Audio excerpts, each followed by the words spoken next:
রাষ্ট্রে কি এত পীর ছিল? কিন্তু একটাও কি জেনা ছিল? জেনাকার তটস্থ চিন্তাই করতে পারে নাই জেনা কি। আল্লাহর নবীর রাষ্ট্রে এত তবলিগ ছিল না, কিন্তু একজন কি মাদক সেবী ছিল? মাদক সেবী ছিল? কোন একটা অন্যায় ছিল, একজনের সম্পদ আর একজন লুণ্ঠন করে নিত না। এই অন্যায়গুলো বন্ধ হয়েছে খেদমতে দিনের কারণে নাকি একামতে দিনের কারণে? বেশ ভালো, নবী পর্যন্ত আসলাম। আচ্ছা, নবীর পরে সাহাবীগণ কি কাজ করেছেন? খেদমতে দিন না একামতে দিন? একামতে দিন। যেমন আবু বকর রাদিয়াল্লাহু তাআলা আনহু এসে কি করেছেন? খালি ওয়াজ করে বেড়াইছে না, আর গাঠি লই তবলিগ করছে, আর 10-12টা খানকা খুললা পীরগিরি করছে। কি করছেন তিনি? আল্লাহর আইন অনুযায়ী দেশ চালাইছে, একামতে দিন। ওমর রাদিয়াল্লাহু তাআলা আনহু কি করেছেন? কথার জবাব দেন। রাজনীতি করেছেন, আল্লাহর কোরআনের আইন বাস্তবায়ন করেছেন। উসমান রাদিয়াল্লাহু আনহু কি করেছেন? আলী রাদিয়াল্লাহু আনহু কি করেছেন? একামতে দিনের কাজ করেছেন। আচ্ছা, বাদ দিলাম, এখান থেকে ধরে আমরা চলে আসি শেষ জামানায় দুইজন মহামানবের আবির্ভাব হবে। তার মধ্যে একজন হলেন ইমাম মাহদী আলাইহিস সালাম, আর একজন হলেন হযরত ঈসা আলাইহিস সালাম। আসবেন যে আপনারা জানেন কিনা? বেশ ভালো কথা। তাহলে ইমাম মাহদী আগে আসবেন। ইমাম মাহদী আলাইহিস সালাম এসে চিল্লান নিয়ত করে সর্বপ্রথম কাকরাইলে যাইবে, ঠিক না? কি করবেন বলেন দেখি, কথা বলেন। ইমাম মাহদী আলাইহিস সালাম এসে দীর্ঘ 40 বছর পর্যন্ত একটানা আল্লাহর কোরআনের রাজ কায়েম করবে। কি খানকা বানাইবে? তবলিগ করবে? আমাদের মতো মাহফিল করবে? কি করবে? ইসলাম প্রতিষ্ঠা করবেন। বেশ ভালো কথা। আচ্ছা, এরপরে ঈসা আলাইহিস সালাম আসবেন। ঈসা আলাইহিস সালাম এসে বড় বড় ইস্তেমা করবে, কথা কয় না? ইস্তেমার মাঠের বড় মুরব্বী হবেন তিনি, কিংবা দেশের মধ্যে সবচেয়ে বড় পীর সাহেব কুতুবুল আলম হয়ে খানকায় বসে যাবেন, গদ্দিনশীল পীর সাহেব হবেন। আসবেন কি এসে কি করবেন? একামতে দ্বীনের কাজ করবেন, দাজ্জালকে হত্যা করবেন, ইসলাম বিরোধী যত শক্তি আছে সবার বিরুদ্ধে লড়াই করে একটানা 42 বছর পর্যন্ত আল্লাহর কোরআন দিয়ে রাষ্ট্র পরিচালনা করবেন। তাহলে নবীদের কাজ কি? একামতে দ্বীনের কাজ করা। আপনি দেখেন, কষ্ট হচ্ছে আপনাদের? আলোচনায় আপনি বুঝতে অসুবিধা হয়নি তো? এই পর্যন্ত বুঝতে পারছেন? আরেকটা বুঝতেই তাহলে বুঝবেন। আল্লাহর নবী 40 বছর নবুয়ত পেলেন। যখন নবীর বয়স তখন কত? 40 বছর। 40 বছরে নবুয়ত পাওয়ার পরে 13 বছর আল্লাহর নবী মক্কায় দ্বীনের দাওয়াত দিয়েছেন। 10ম বছরে মেরাজ করাইয়া আল্লাহ তাআলা নামাজের নির্দেশ দিয়েছে। আপনারা জানেন কিনা? তাহলে 3 বছর আল্লাহর নবী মক্কায় আবার নামাজও পড়ছেন। কিন্তু নামাজ পড়ি আমরা স্বাভাবিকভাবে কোথায়? কথা বলেন আমাদের মসজিদে। তাহলে রাসূল সাল্লাল্লাহু আলাইহি ওয়াসাল্লাম মক্কায় 13টা বছর রইলেন। এর আগেও নামাজ পড়েছেন, কিন্তু একেবারে সিস্টেম ওয়াইজ আল্লাহ যেভাবে জিবরিলের মারফতে শিখিয়েছেন, এটা মূলত শেষ 3 বছরে তিনি বেশি এস্টাবলিশড করেছেন। সাহাবীগণ এবং রাসূল সাল্লাল্লাহু আলাইহি ওয়াসাল্লাম সহ সবাই নামাজ পড়ে, কিন্তু এই 13 বছরে আল্লাহর নবী মক্কায় একটাও মসজিদ বানান নাই। কি বানায় নাই? কেন? নবীর হাতে টাকা পয়সা ছিল না নাকি? হ্যাঁ, ছিল। আবু বকর তো অনেক ধনী মানুষ রাদিয়াল্লাহু আনহু, ঠিক না? ওসমান রাদিয়াল্লাহু তাআলা তো অনেক বড় ধনী, চাইলে এক টুকরা জমিনের তাদের বাড়ি ঘরও ছিল, তারা কি একটা মসজিদ বানাইতে পারতেন না ভালো করে? কেন বানান নাই? আমার কাছে কথা নেন, ঠান্ডা মাথায় বসবেন, সারা জীবন আমল করবেন। আচ্ছা, বানান নাই এজন্য মসজিদ বানায় কোথায়? শূন্যের উপরে না জমিনে? জমিনে। মসজিদ কার ঘর? আরো জোরে বলেন। আল্লাহর ঘর। আচ্ছা, ঘর আল্লাহ, তাহলে জমিনটাও হইতে হবে কার? আল্লাহ। আমরা জানি এই জমিন আল্লাহ, কিন্তু যেই জমিনে আল্লাহর আইন প্রতিষ্ঠিত নাই সেই জমিন আল্লাহর না, সেই জমিন ওই সরকারের। এজন্য সরকার ধমক দিয়ে বলে আমার ভূখণ্ডে কোন সন্ত্রাসীর জায়গা হবে না, বুক ফুলাইয়া বলে। জামাত ইসলামের নিবন্ধন বাতিল হয়েছে, কারণ তাদের গঠনতন্ত্রে লেখা আছে সার্বভৌমত্বের মালিক, আসমান জমিনের মালিক একমাত্র আল্লাহ। এই কারণে নিবন্ধন বাতিল কইরা নিজেরাই কুল্লু খালাস হইয়া পালাইয়া চলিয়া গেছে, ঠিক না বলে? তো এই জমিন কার? আরে এই কথা আপনারা বলেন, এই কথা বলার অপরাধে এক দলের নিবন্ধন বাতিল হয়, দলের লোকদেরকে ফাঁসি দেয়। আর এক দল, আপনি একটু খেয়াল করে দেখেন তো দেখি কি অবস্থা হইল। সেটা হলো এই যে, সেটা হচ্ছে এই যে, এটা আমি বলবো না, আমার আলোচনার মুডটা নষ্ট হচ্ছে, আমি দেখতেছি, আপনারা থাকেন। কোন জায়গায় যেন? এই যে মসজিদ বানাইছিলেন না, কোনো বানান নাই। এবারে আসেন। জি, প্রত্যেক সরকার প্রধান মনে করেন এই ভূখণ্ড তার, এই জন্য যা ইচ্ছা তাই সে ব্যবহার করতে পারে, ঠিক না? টাকাটাও তার, চাহিবা মাত্র ইহার বাহককে দিতে বাধ্য থাকিবে। টাকাও কার? সরকার। আপনার পকেটে 1000 টাকার নোট, এখন যদি ঘোষণা হয় যে সব 1000 টাকার নোট ব্যান্ড করা হলো, আপনার 1000 টাকার 1 পয়সাও দাম নেই। কথাটা বুঝতে পেরেছেন আপনি? অতএব জমিন, অর্থ, এটা কার হাতে? সরকারের হাতে। কিন্তু এটা হওয়া উচিত ছিল কার হাতে? আল্লাহর হাতে। এই জন্য আল্লাহ বলছেন ইন্নী জাইলুন ফিল আরদে খলিফা, জমিনের মধ্যে আমি খলিফা পাঠাবো। এর মানে জমিনটা আমার, ওই জমিনের দলিল আছে তোর কাছে, কিন্তু উদ্ধার কইরা আমার হাতে উঠাইয়া দিবি। আর আমার হাতে উঠাইয়া দিবি মানে ওই জমিনের মধ্যে আমার কোরআনের বিধান কায়েম করবি। যেই জমিনে আল্লাহর আইন কায়েম নাই, সেই জমিন আল্লাহর নয়। কিন্তু আমরা বিশ্বাস করি আল্লাহর। সে অর্থে বাংলাদেশের জমিন কার? সরকারের। আল্লাহর হাতে কি তুইলা দিতে পারছি জমিনটা? আল্লাহর নবী 13টা বছর পর্যন্ত চেষ্টা করেছেন, আল্লাহর জমিন আল্লাহর হাতে উঠাইয়া দিতে পারেন নাই। এই জন্য জমিনে যেহেতু মসজিদ তৈরি করতে হবে আল্লাহর ঘর, তাই আল্লাহর ঘর বানাইবে, তার আগে তো জমিনটা আল্লাহরে দিতে হবে। কিন্তু 13 বছরে জমিন দখল হলো আবু লাহাব, আবু জাহেল, উতবা সাইবাদের। আবু লাহাব, আবু জাহেলদের জমিনে আল্লাহর নবী আল্লাহর ঘর বানাইতে পারেন না, তার কারণ আগে জমিন রেজিস্ট্রেশন করতে হবে, তারপরে ঘর উঠাইতে হয়। আপনারা রংপুরে মনে করেন 10 তলা একটা বিল্ডিং করবেন, যে কারো জমিনের মধ্যে বিল্ডিং করেন, নাকি নিজে আগে জমিনটা চুক্তি করে তারপরে জমিন কেনেন, রেজিস্ট্রেশন করেন, তারপরে ঘর উঠান? কোনটা? বিল্ডিং আগে না ঘরের মানে জমিনের রেজিস্ট্রেশন আগে? তো জমিনের রেজিস্ট্রেশন আল্লাহর নবী 13 বছরে করতে পারে নাই। এই জন্য আল্লাহর নবী আল্লাহর ঘর উঠায় নাই। আল্লাহর ঘর উঠাইবে, কিন্তু জমিনের রেজিস্ট্রেশন যদি না থাকে তাহলে যে কোনো সময় যে কেউ আইসে ঘরটা ভাঙ্গিয়া ফেলাইবে। যেমন ভারতে ভাঙতেছে, চীনে ভাঙতেছে, কোরিয়ায় ভাঙতেছে। আপনারা আমার কথা বুঝতেছেন একটু? যেমন মায়ানমারে ভেঙেছে মসজিদ, তার কারণ জমিনটা আল্লাহর কোরআন দিয়ে চলে নাই, আল্লাহর আইনে জমিন চলে নাই। এই কারণে জমিনের মধ্যে আল্লাহর ঘর তারা ভাঙ্গিয়া ফেলায়, কারণ তোমার তো জমিন তো তোমার নাই, তো ঘর বানাইছো, তোমারটা ভাঙ্গিয়া ফেলাবো। আল্লাহর নবী 13 বছরে একটা মসজিদও বানাইলেন না, তার কারণ জমিনটা আল্লাহর হাতে উঠাইয়া দিতে পারে নাই। দায়িত্ব ছিল। এটা পেরেশানি শুধু জামাত ইসলামের কেন, এটা প্রত্যেক মুমিনের পেরেশানি। আমি চাই জমিন আল্লাহর, আমি বিশ্বাস করি আল্লাহর আসমান, অতএব আমরা এই জমিন আল্লাহর আইনে চালাবো এবং এই জমিন আল্লাহর হাতে উঠাই দেব। এই দায়িত্ব দিয়ে আল্লাহ আমাকে আপনাকে তৈরি করেছেন।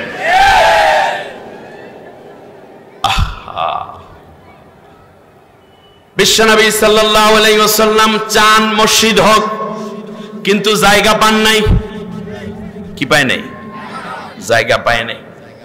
আল্লাহর রাসূল সাল্লাল্লাহু আলাইহি ওয়াসাল্লাম মদিনায় গেলেন।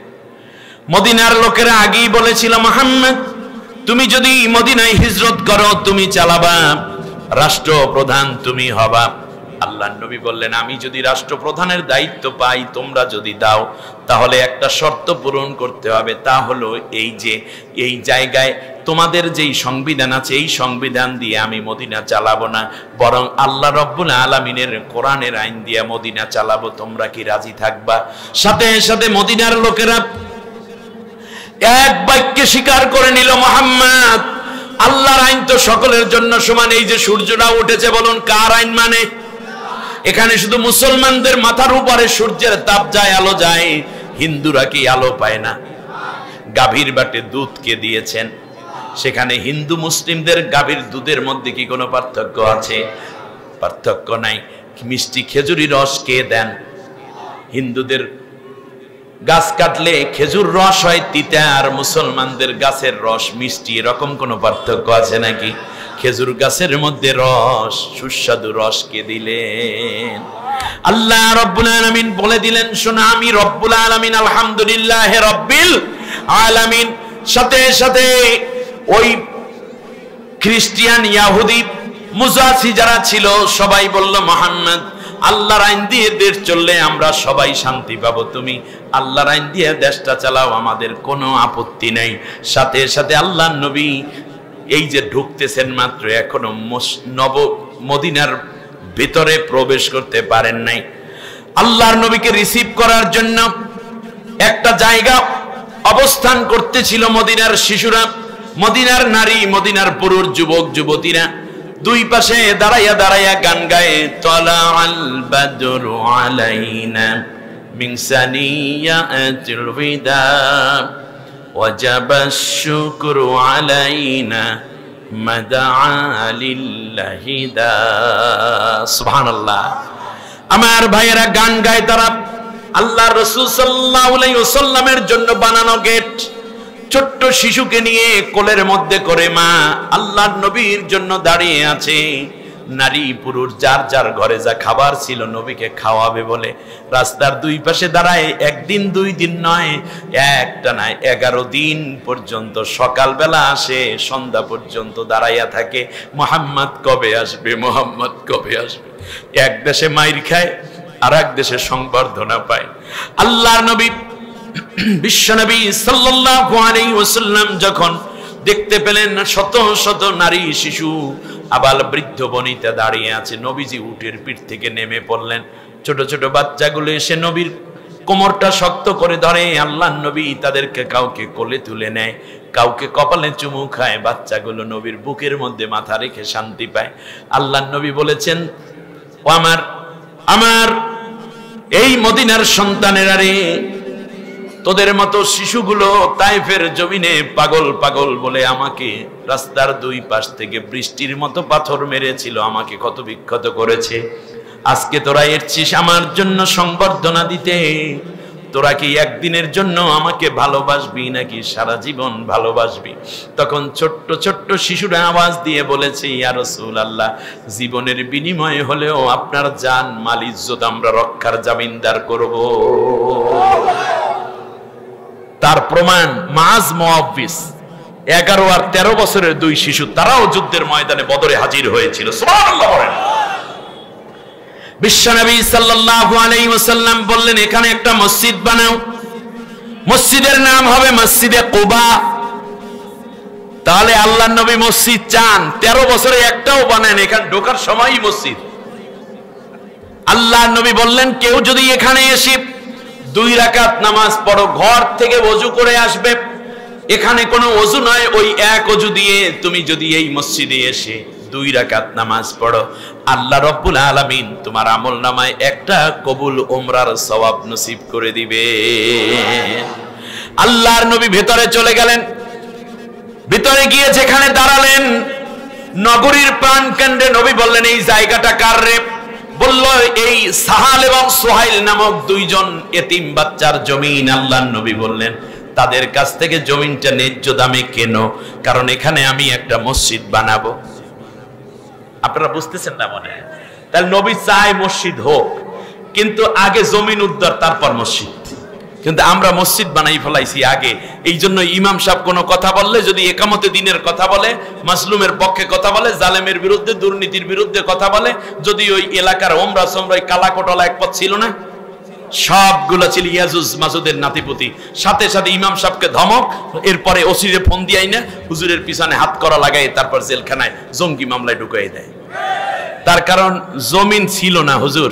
ইমাম সাহেবরা, জমিনটা আল্লাহর না, আপনি শুধু ঘরটা পাইছেন আপনার, কিন্তু জমিন দাতা আইসে আপনাকে ধমক দেবে।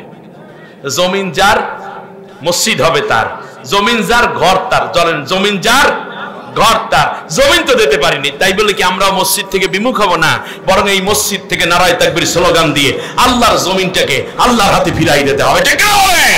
এইটার নামে কিয়ামতের দিন।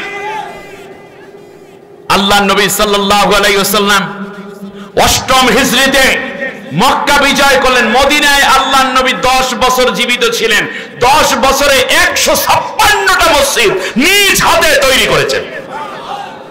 শুধু তাই, রাসূল সাল্লাল্লাহু আলাইহি ওয়াসাল্লাম যখন মক্কা বিজয় করলেন 8ম হিজরি রমজান মাস, রাসূল সাল্লাল্লাহু আলাইহি ওয়াসাল্লাম যখন আসলেন 11 দিন এই মক্কায় তিনি অবস্থান করেছিলেন। বিজয়ের পরে এই 11 দিনে আল্লাহর নবী সাল্লাল্লাহু আলাইহি ওয়াসাল্লাম 42টা মসজিদ নিজ হাতে উদ্বোধন করেছেন। তাহলে বোঝা যায় নবী মসজিদ চান, কিন্তু মসজিদের আগে জমিনটা চান।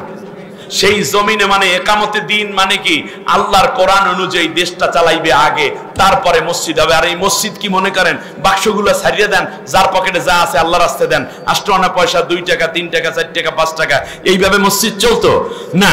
তার কারণ মসজিদের মধ্যে আল্লাযীনা ইম্মাক্কান্নাহুম ফিল আরদি আকামুস সালাতা ওয়া আতাউজ যাকাতা আমারু বিল মারুফ ওয়া নাহাউ আনিল মুনকার। তারা যদি রাষ্ট্র ক্ষমতায় আসে তাহলে 1 নম্বরে নামাজ কায়েম করবে, দ্বিতীয় যাকাত আদায় করে গরিবের মধ্যে বন্টন করে দারিদ্র্য বিমোচন করে দিবে, ভালো কাজের আদেশ করবে, খারাপ কাজের নিষেধ করবে। এই ভালো কাজের আদেশের মধ্যে নামাজ অন্যতম। ইন্নাস সালাতা তানহা আনিল ফাহশাই ওয়াল মুনকার, খারাপ কাজ থেকে গুনার কাজ থেকে নামাজ বিরত রাখে। এই জন্য প্রত্যেক স্কুলের সামনে একটা করে মসজিদ বানানো ওই সরকারের কর্তব্য হবে। ওই স্কুলের বেতন দেওয়া যেমন সরকারের কাজ, ইমাম সাহেব নিয়োগ বদলি বেতন এবং তার বোনাস সবকিছু দেয়া ওই সরকারের দায়িত্ব হয়ে যাবে। মসজিদের জন্য মাদ্রাসার জন্য একটি পয়সার চান্দা লাগবে না। ইমাম সাহেব সরকারি চাকরিজীবী, আমাদের আলেমরা আলেমগণ কি পারলাম যে একটি ইসলামী রাষ্ট্র হোক সেই জন্য কাজ করতে, বরং ফতোয়া দিয়ে দিয়ে আমরা ইসলামী আন্দোলনকে বিব্রত করেছি। বাবা ইকামতে দিন এই কাজটা করা সুন্নত না ফরজ? আন আকিমুদ্দিন ওয়ালা তাতাফাররাকু ফি, এখানে 2টা অর্ডার আছে, একটু ভালো করে বোঝেন।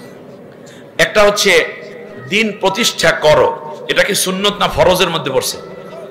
ফরজ। ওয়ালা তাতাফাররাকু ফিহি, এর মধ্যে কোনো মতপার্থক্য করো না, এটাও ফরজ। এটা ফরজ অর্থ না করা অর্থে, কথা বুঝছেন কিনা? আকিমুদ্দিন এটা দিন কায়েম করা পজিটিভ অর্থে ফরজ, আর ওয়ালা তাতাফাররাকু ফিহি আর ইখতিলাফ কইরো না, মতপার্থক্য কইরো না, এইটা নেগেটিভ অর্থে ফরজ, অর্থাৎ এই কাজটা করাই যাবে না। আচ্ছা আমার ভাইরা, আকিমুদ্দিনের উপরে 1450 বছর পরে ওয়াজ করতে হবে, এটাই তো আমাদের পরাজয়।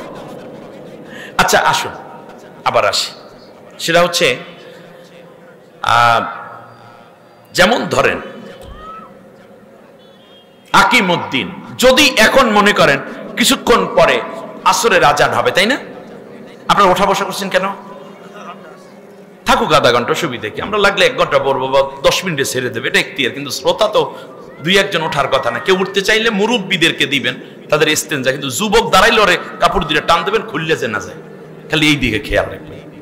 এবার খেয়াল করেন, যখন আজান হয় তখন ইমানদার কি করে বলেন দেখি? ইমানদার নামাজ পড়তে যায়, তাই না? বেশ, এখন নামাজের কথা বলার সাথে সাথেই আমার দিকে তাকান। ঘরের মধ্যে 4 বছর 3 বছরের বাচ্চা থাকলেও আপনারা দেখবেন ওই দাদাই হজ করতে যে ছোট একটা জায়নামাজ নিয়ে আসছে, ওইটার বাচ্চাকে আল্লাহ দিতে যাবো, ঠিক না? পরনে প্যান্ট নাই কিন্তু সেজদা একটা মারিয়ে ফেলাইছে উপরে, এরকম করে কিনা? তার কারণ তার ঘরের মধ্যে কি আছে? নামাজের পরিবেশ আছে, এবং নামাজের ব্যাপারে সবাই আমলের কারণে তারা বুঝে ফেলেছে।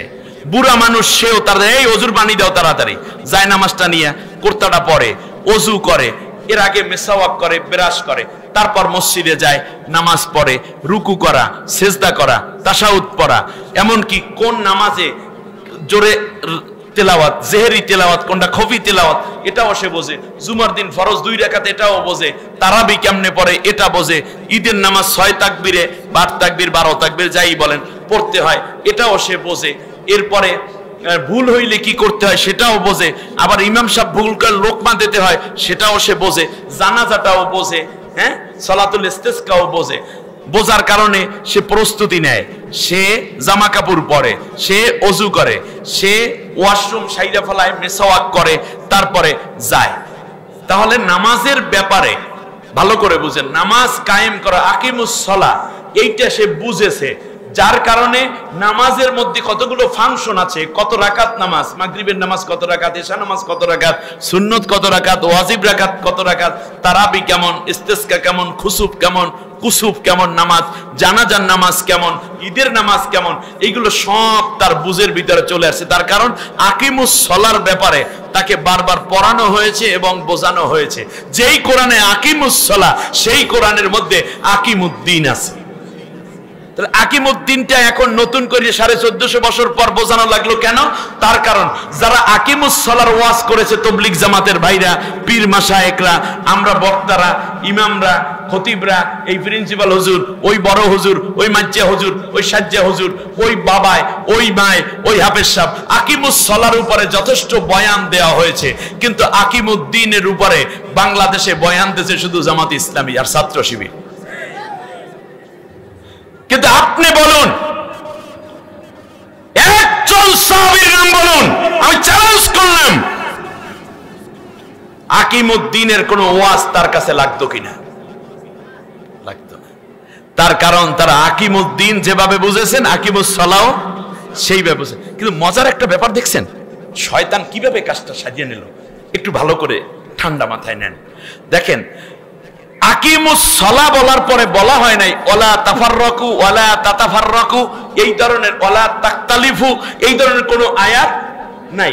এর মানে বোঝা যায় যে নামাজ কায়েম করো, মতপার্থক্য কইরো না, দলাদলি কইরো না, মত ভিন্নতা আইনো না, মত দৈত্যতা এনো না, এ কথা কিন্তু আল্লাহ বলেন নাই। এর দ্বারা বোঝা যায় তোমরা নামাজ কায়েম করবা, এই নামাজের মধ্যে কিছু পার্থক্য থাকবে, এই জন্য আল্লাহ পার্থক্য করতে নিষেধ করেন নাই। ওই ওয়ালাদ দোয়ালিনের পর আমিন কেউ জোরে বলবে, কেউ বুকে হাত বানবে, কেউ দেখবা তাকবীর 8টা মারে, কেউ আছে 6টা, কেউ আছে 3টা, এরকম পার্থক্য থাকবে। রব্বানা লাকাল হামদ কেউ আস্তে বলবে, কেউ জোরে বলবে, কেউ রফল ইয়াদান করবে, কেউ করবে না, প্রত্যেক রাকাতে কেউ সূরা ফাতিহা চালাইয়া যাইবে।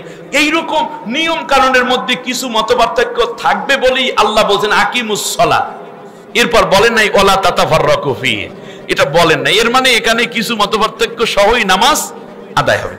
কিন্তু নামাজের মধ্যে এত পার্থক্য থাকার পরেও নামাজ নিয়ে আমাদের কারো কোনো বক্তব্য রইল না। কিন্তু যেই জায়গায় আল্লাহ তাআলা বললেন আকিমুদ্দিন ওয়ালা তাতাফাররাকু ফিহি, দিন প্রতিষ্ঠা করো, কোনো ইখতিলাফ করতে পারবে না। তুমি চরমনাই, চরসিনা, মোকামিয়া, ফুরফুরা, জৈনপুর, আটরশি, নয়রশি, দেওয়ানবাগ, সুরেশ্বর, সেখান থেকে দইরা তবলিগ, কওমি, আলিয়া, পাঁচকল্লি, দুইকল্লি, জোরে জিকির, আস্তে জিকির, সিস্তিয়া, কাদরিয়া, মুহাম্মাদিয়া, মুজাদ্দাদিয়া, নকশবন্দিয়া, হানাফি, শাফি, মালিকি, হাম্বলি, লামাজাবি, মাতখালি, আলে হাদিস, যাই হও না কেন, দিন প্রতিষ্ঠার ক্ষেত্রে কোনো মতপার্থক্য করতে পারবে না। দুর্ভাগ্যজনক ভাবে এই জায়গায় সেই সব মতপার্থক্য ঢুকলো, নামাজ যার যার মতো শেষে ঠিক মতো বইরে গেল। একেবারে ঠিক শয়তানে যেই কাজটা করছিল আদম হাওয়ার ব্যাপারে, আল্লাহ তাআলা কইলেন সব খাবি, ওই গাছের কাছেও যাবি না। শয়তান কইলে এইটা না খাইলে কি হয়, ঠিক তেমনি আল্লাহ কইলেন এইটা করবি না, সব ফতুয়া একামতে দ্বীনের বিরুদ্ধে। এর আকীদা খারাপ, দাড়ি ছোট, ফাড়া পাঞ্জাবি, টুপি পরে না। হুজুর, আপনি যেই মসজিদে খানকায় বসে ফতুয়া দিচ্ছেন, একটু আগে 1 লাখ দিয়ে গেছে এক গাঁজা করে দুর্নীতিবাজ, আপনি বিসমিল্লাহ কইয়া পকেটে ঢুকাইয়া কইছেন আল্লাহর 14 গোষ্ঠী বেচতে নিও, আর মুরিদের নামটা 1 নম্বরে লেখ, কোরমা পোলাও দিয়ে ভালো করে ভাত খাওয়াইয়া দে।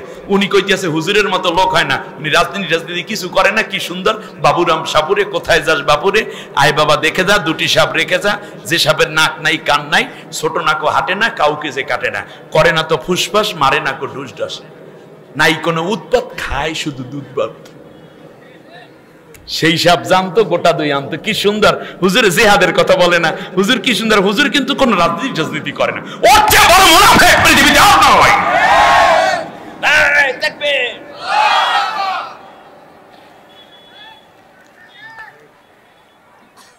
দুইটা উদাহরণ দিয়ে আলোচনা শেষ করব, অনেক কথা ছিল, এত কথা বলে কেমনে। এই মাহফিল আগামী 5 দিন করা, এই টপিকের উপরে আজকে যা বললাম, এরপর বাকি যা পড়িয়ে রয়েছে সেই 5 দিনে পুরোই কিনে দেখেন। বিশাল অ্যানালাইসিস, একটা ফরজকে জবাব দিয়েছে দেশের আলেম ওলামা, পীর মাশায়েখরা। যদি আমার জাতি জানতো একামতে দ্বীনের কাজ ফরজ, তাহলে আমার দেশের তরুণ সমাজ আজকে খাব্বাব, কুবাইব, বিলালের মতো ময়দানে ঝাঁপিয়ে পড়ে শুধুমাত্র একটা স্বৈর শাসকের পতনের জন্য রক্ত দিত না, আল্লাহর কোরআনের রাজ কায়েমের জন্য জীবন দিয়ে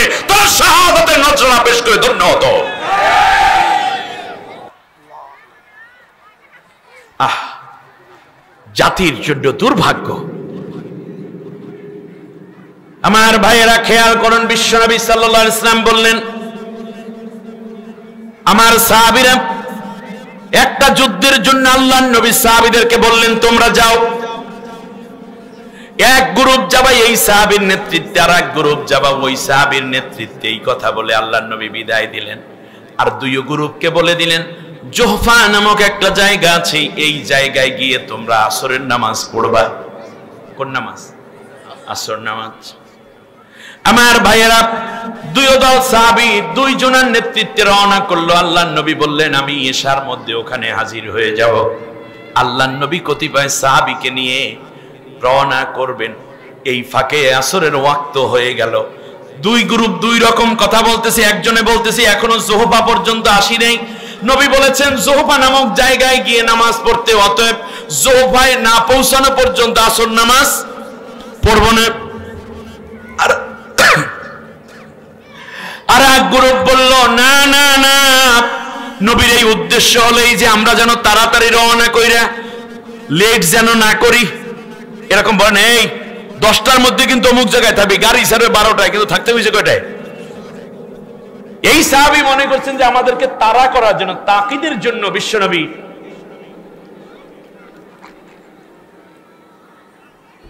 এই অর্ডার করেছেন। যারা এই বুঝলো যে মনে হয় তাকিদের জন্য, তারার জন্য, জরুরতের জন্য নবী বলেছেন ওখানে আসর পড়বা, তারা মাঝখানে দাঁড়াইয়া নামাজ পড়ে ফেলাইছে 700-800 জন সাহাবী। আর এক গ্রুপ ওই জায়গায় যাইয়া আসর ওয়াক্ত পেয়েছে, ওখানে আসর নামাজ। কিন্তু দুইজন দলের মধ্যে কি হয়েছে? একটু মনের মধ্যে একটু বিভেদ হয়েছে না? এশা নামাজ পর বিশ্বনবী হাজির। বললো ইয়া রাসূলুল্লাহ, আপনার কথা তোরা মানে নাই, জোহফায় পৌঁছার আগেই নামাজ পড়ে ফেলাইছে। ওনারা আবার কইলে ইয়া রাসূলুল্লাহ নামাজ পড়ছি এই জন্য, নামাজের ওয়াক্ত আপনি তো ওয়াক্ত মতো নামাজ পড়তে তাকিদ করেন, এই জন্যই আমরা নামাজটা আগে পড়ে ফেলছি, এই তো তারপর আসছি। আইসা দেখে ওরা নামাজে দাঁড়াইছে, ততক্ষণে আমরাও পৌঁছে গেছি। আল্লাহর নবী সাল্লাল্লাহু আলাইহি ওয়াসাল্লাম বললেন দুই গ্রুপই ঠিক আছে, অসুবিধা নেই। পরের দিন সকালবেলা যুদ্ধ শুরু কাফেরের বিরুদ্ধে, একামতে দ্বীনের আন্দোলন। যুদ্ধ যখন হলো তখন কিন্তু সাহাবীগণ এই চিন্তা করেন নাই যে ওরা আগে পরিণয় করুক, ওরা হইলো এক গ্রুপ আর আমরা পরে পরিণয় গ্রুপ, আমরা হইলাম আসল সুন্নি। এই চিন্তা কইরা এক গ্রুপকে পাঠাইয়ে দিয়ে আরেক গ্রুপ পিছনে রয়ে গেছে। বিষয়টা এরকম করেন নাই।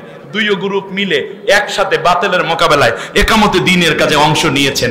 কেউ কোনো মতপার্থক্য করেন নাই। তার কারণ আকিমুদ্দিন ওয়ালা তাতাফাররাকু, ওই নামাজের মধ্যে মতপার্থক্য ছিল, কিন্তু আকিমুদ্দিনের মধ্যে কোনো মতপার্থক্য দ্বারা ঢুকান নাই। মতপার্থক্যের মধ্যে এই মতপার্থক্য করাটা হচ্ছে মুনাফিকি। আব্দুল্লাহ বিন ওবাই, বলেন নাম কি? আব্দুল্লাহ বিন ওবাই। তার দাড়ি ছিল কি ছিল না? যাকে বলা হয় মুনাফিক সর্দার, বলেন নাম কি? উপাধি কি? মুনাফিক রাইসুল মুনাফিকিন, মুনাফিকের হেডমাস্টার, প্রধান মুনাফিক। তার নামাজ ছিল কিনা? না, আমার কথার জবাব দিতে হবে তো। ছিল। রোজা, ইফতার করতো নবীজির সাথে, সাহারি খাইতো নবীর সাথে, তার সাথে। একজনের জবাব দিয়ে দিলে হবে না? জি, ওকে। এরপরে জামাটা রাসূল সাল্লাল্লাহু আলাইহি ওয়াসাল্লামের মতোই লম্বা ছিল, টুপি এবং পাগড়ি নবীর মতো ছিল। নবী যেই আতর ব্যবহার করতেন উনি ঠিক সেই আতর ব্যবহার করতেন। দাড়িটাও নবীর স্টাইলেই রাখতো। আমার কথা আপনাদের বুঝে আসছে? সব ছিল নবীর মতো। সব থাকার পরেও শুধুমাত্র একামতে দ্বীনের কাজ ছিল না, যার কারণে সে হয়ে গেছে মুনাফিক। যাইবে বেহেশতে না দোজখে। অথচ তার জানাজা পড়াইছেন নবী নিজে। গায়ের মধ্যে আল্লাহর নবীর নিজের জামা পরাইয়া তারপরে তার কাফন দেয়া হয়েছে। আল্লাহর নবী গিয়ে দেখলেন আব্দুল্লাহ বিন ওবাই হা করে রয়েছে। আল্লাহর নবী মরার পরে মুখ হা করে থাকে না কারো? আল্লাহর নবী নিজের লালা মোবারক তার মুখের মধ্যে দিয়ে মুখটা চেপে দিয়েছেন। এরপরে আল্লাহর নবী কবরের মধ্যে সাহাবীদেরকে রাখতে বললেন। নবী সাল্লাল্লাহু আলাইহি ওয়াসাল্লাম মুনাফিক সর্দারের মুনাজাত করতেছে, সাহাবীগণ আবু বকর, ওমর, ওসমান আমিন আমিন বলতেছেন। নবী কাঁদতে কাঁদতে হয়রান। আব্দুল্লাহ ইবনে ওমর রাদিয়াল্লাহু তাআলা আনহু বলেন, আল্লাহর কসম করে বলি, এর আগে কিংবা পরে কোন কবরের পাশে দাঁড়াইয়া আল্লাহর নবী এত কেঁদেছেন এরকম কোন ইতিহাস নাই। কার জন্য কাঁদে আল্লাহর নবী? আব্দুল্লাহ বিন ওবার ক্ষমা করার জন্য আল্লাহ আয়াত নাজিল করলেন, ইস্তাগফির লাহুম আও লা তাস্তাগফির লাহুম ইন তাস্তাগফির লাহুম 70 মাররাতান ফালা ইয়াগফিরাল্লাহু লাহুম। নবী গো, ওর জন্য তুমি দোয়া করো আর না করো, 70 বার দোয়া করলো আমি কোনোদিন মাফ করব না। তার কারণ নামাজ ছিল, রোজা ছিল, হজ ছিল, যাকাত ছিল, দাড়ি ছিল, টুপি ছিল, জামা ছিল, মেসওয়াক ছিল, কিন্তু আমার দ্বীন কায়েমের জন্য তার কোনো অবদান না থাকার কারণে তার সব আমল বাদ করে আমি ওরা মুনাফিক বানাই দিলাম। তুমি নবী 70 বার দোয়া করলো আর মাফ করবো না। শুধু তাই আল্লাহ তাআলা বললেন, ওয়ালা তাকুম আলা কবরিহি, তুমি কোনদিন এই কবরের পাশে আসবে না, কারণ মুনাফিকের ঈমানই আমি আল্লাহ কবুল করি। ইন্নাল মুনাফিকিনা লাকাযিবুন, মুনাফিকরা লা ইলাহা ইল্লাল্লাহ মুহাম্মাদুর রাসূলুল্লাহ বলে, জিকির করে, দাড়ি আছে, টুপি আছে, কিন্তু আমি আল্লাহ যে বিধানদাতা, হুকুমদাতা, আইনদাতা, রাষ্ট্র পরিচালনার যোগ্যতা দিয়েছে, আমি কোরআন তো দিয়েছি, এই কথার তাদের কোনো বিশ্বাস নাই। যার কারণে নবী তুমি আমি বলছি ওরা মুনাফিকরা ঈমানদার না, ঈমানদারের ব্যাপারে ওরা মিথ্যাবাদী। তাহলে ইমানের সত্য মিথ্যা যাচাই হয় আপনি একামতে দিনের কাফেলায় আছেন নাকি নাই। এই জন্য আল্লাহ বলছেন আমি কাউকে বাছাই করে নেই এবং তাকে আমি হেদায়েত দেই। অতএব একামতে দিনের কাজে বাছাই করা এক মর্দে মুজাহিদের নাম এটিএম আজহারুল ইসলাম। ঠিক না বলেন? এই হাতটাকে শক্তিশালী করতে হবে। আগামীতে যদি সুযোগ পান তাহলে এটিএম আজহার ভাইকে আল্লাহ রাব্বুল আলামিনের এই আল্লাহর ওলি কত কেঁদেছেন আল্লাহর কাছে নির্যাতিত মাজলুমকে বিজয় করে আল্লাহর কোরআনের পক্ষে সমর্থন দিয়ে আমরা তাকে বিজয় করে আল্লাহ সন্তুষ্টি পেতে চাই। যারা আছেন তারা দুইটা হাত দুটো করে আল্লাহকে দেখান।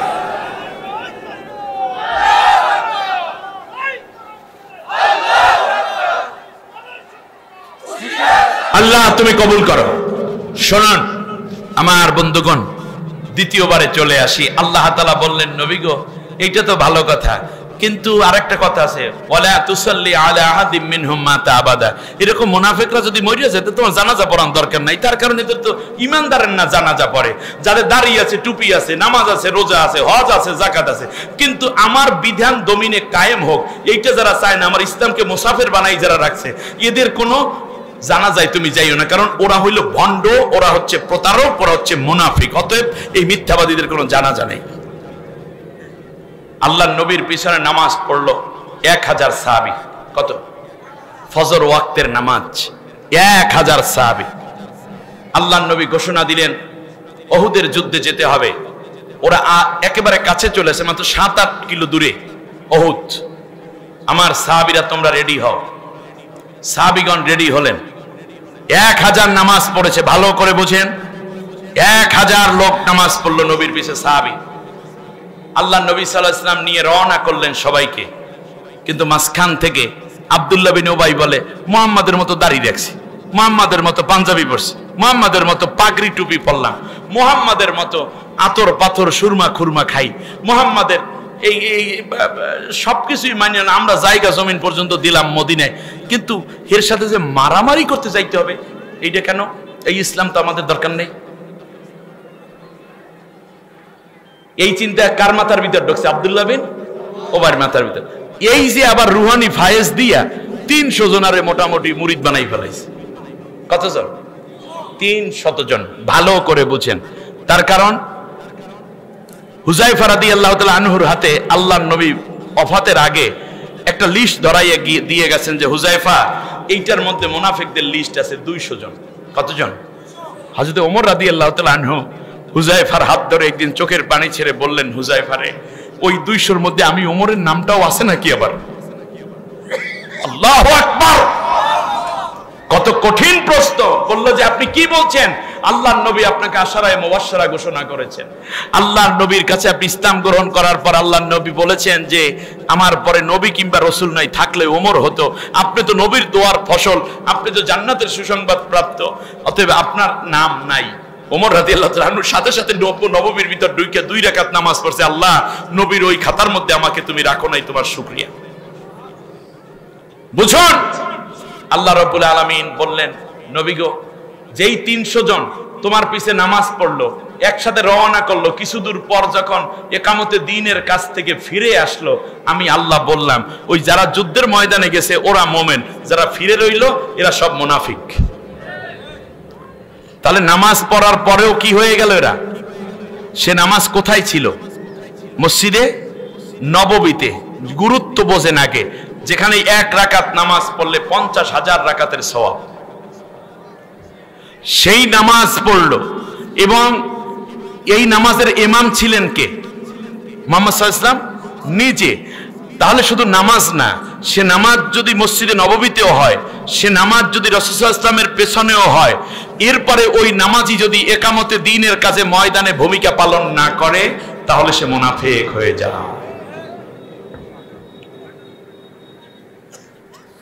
অনেকগুলো সুসংবাদ আল্লাহ তাআলা স্পষ্ট করে বলছেন, কুতিবা আলাইকুমুল কিতাল ওয়া হুয়া কুরহুল লাকুম ওয়া আসা আন তাকরাহু শাইআন ওয়া হুয়া খায়রুল লাকুম ওয়া আসা আন তুহিব্বু শাইআন ওয়া হুয়া শাররুল লাকুম ওয়াল্লাহু ইয়ালামু ওয়া আনতুম লা তা'লামুন। আল্লাহ তাআলা বলছেন সূরা বাকারার 216 নম্বর আয়াত, যে আমি আল্লাহ তোমাদের উপর একামতে দ্বীনের কাজ স্বরূপ ময়দানে জিহাদ করাকে এবং বাতিলের মোকাবেলায় লড়াই করাকে আমি আল্লাহ ফরজ করে দিয়েছি, তবে এই একামতে দ্বীনের কাজকে তোমরা অপছন্দ করো, আসলে এটাই তোমাদের জন্য কল্যাণ। আল্লাহু আকবার। আর তোমরা যেই কাজ বুঝে নিয়েছো, এর দ্বারা তো মূলত অন্যায় দূর হবে না, ঠিক কিনা বলেন? হ্যাঁ, কিয়ামত পর্যন্ত তাবলীগ করলেও কি দেশের মধ্যে সুদ বন্ধ হবে? সুদ চালায় সরকার, ওই জায়গায় তো যাইতে হবে, ঠিক কিনা বলেন? এজন্য আল্লাহ রাব্বুল আলামিন বলেছেন, লিইয়ুযহিরাহু আলাদ দীনি কুল্লি, মানুষের মতবাদের উপরে ইসলামী হুকুমত প্রতিষ্ঠা করার জন্য আমি মূলত নবীদেরকে প্রেরণ করেছি। এই জন্য আল্লাহর নবী আল্লাহর কাছে বলছেন, রব্বি আদখিলনি মুদখালা সিদক ওয়া আখরিজনি মুখরাজা সিদক ওয়াজআলনি মিন লাদুনকা সুলতানান নাসিরা। ও আল্লাহ, তুমি আমাকে একটা রাষ্ট্র ক্ষমতা দান করো। নবী চায় রাষ্ট্র ক্ষমতা, আর এরা মনে করতেছে এটা রাজনীতি। এটা তো সব ফরজের বড় ফরজ। একামতে দ্বীনের কাজ সব ফরজের কি বড় ফরজ।